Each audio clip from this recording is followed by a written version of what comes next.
नमस्कार दोस्तों। भारत के जेवलिन स्टार नीरज चोपड़ा ने एक बार फिर इतिहास रच दिया है।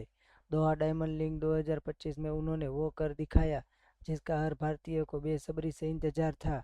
नीरज ने अपने करियर में पहली बार 90 मीटर से ज़्यादा दूर भाला फेंकते हुए 19.23 मीटर की दूरी हासिल की। यह न सिर्फ नीरज का बल्कि भारत का भी नया राष्ट्रीय रिकॉर्ड है। हालांकि यह थ्रो उन्हें पहला स्थान नहीं दिला सका, लेकिन इस प्रदर्शन ने उन्हें दुनिया के 25वें और भारत के पहले एथलीट के रूप में इतिहास में दर्ज कर दिया जिन्होंने 90 मीटर पार किया है। उनका पहला थ्रो था 88.44 मीटर, जो खुद में बेहद शानदार था। दूसरा प्रयास फाउल रहा, लेकिन तीसरे थ्रो में नीरज ने सबको चौंका दिया।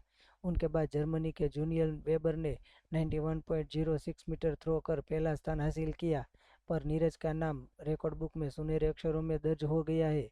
नीरज अब 90 मीटर क्लब में शामिल होने वाले दुनिया के 25वें और भारत के पहले एथलीट बन गए हैं। तो दोस्तों, नीरज राष्ट्रीय रिकॉर्ड आपको कैसा लगा, हमें कमेंट में ज़रूर बताना। जय हिंद।